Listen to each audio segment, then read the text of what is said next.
Hi guys. ഈ ഉപദേശിക്കുക എന്ന് പറയുന്നത് ആർക്കും അത്ര ഇഷ്ടമുള്ളൊരു കാര്യമല്ല അല്ലേ.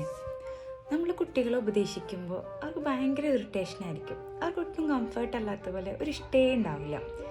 അവർ പണ്ട് പറയുന്ന പോലെ ഒരു ചെവി കൂടെ കേട്ട് ഒരു ചെവി കൂടെ അത് കളയായിരിക്കും ചെയ്യുക. എന്നാൽ നമ്മളെ ആരെങ്കിലും ഉപദേശിക്കുമ്പോഴും ഈ സെയിം തന്നെ ആയിരിക്കും. നമുക്കൊട്ടും അതൊരു ഇഷ്ടപ്പെട്ടിട്ടൊന്നല്ല, പിന്നെ കേൾക്കണമല്ലോ എന്ന് വിചാരിച്ചിട്ടാണ് നമ്മൾ കേൾക്കുക.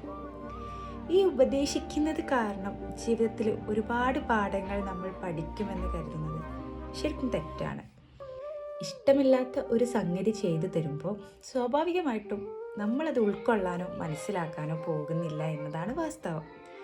ഒരു മനുഷ്യൻ ജീവിതത്തിൽ പാഠങ്ങൾ പഠിക്കുന്നുണ്ടെങ്കിൽ അതവൻ്റെ എക്സ്പീരിയൻസിലൂടെ ആയിരിക്കും, അവൻ ജീവിതത്തിൽ പഠിച്ച പാഠങ്ങളിലൂടെ ആയിരിക്കും. നമ്മൾ കടന്നുപോയ സാഹചര്യങ്ങൾ നമ്മളെ എന്താണോ പഠിപ്പിക്കുന്നത് അതിനേക്കാൾ വലിയൊരു ചാപ്റ്റർ നമുക്ക് ആരും എടുത്തു തരാനായിട്ടില്ല. കാരണം ജീവിതം നമ്മളെ പഠിപ്പിച്ച പാഠങ്ങൾ നമ്മൾ ഒരിക്കലും മറക്കാനായിട്ട് പോകുന്നില്ല. അതിലൂടെ കടന്നു വന്നപ്പോൾ നമുക്ക് കിട്ടിയ ഓരോ പാഠങ്ങളും, നമ്മൾ വന്ന സാഹചര്യങ്ങളും അത് നമ്മുടെ മനസ്സിൽ വ്യക്തമായിട്ടുണ്ടാവും. അതായിരിക്കും മുമ്പോട്ട് ജീവിക്കാനുള്ള നമ്മുടെ ലെസൺ എന്ന് പറയുന്നത്. ഇന്ന് സംഭവിക്കുന്നത് കഴിഞ്ഞു, എന്നാൽ നാളെ എന്ത് സംഭവിക്കുന്നോ, നാളെ നമുക്ക് എന്ത് പാടാണ് നമ്മളെ കാത്തിരിക്കുന്നതെന്നോ നമുക്ക് ഒരു പ്രഡിക്ഷനും ഇല്ല. അത് നമ്മൾ അതിലൂടെ കടന്നു പോകുമ്പോൾ മാത്രമേ അറിയാനായിട്ട് പറ്റുള്ളൂ.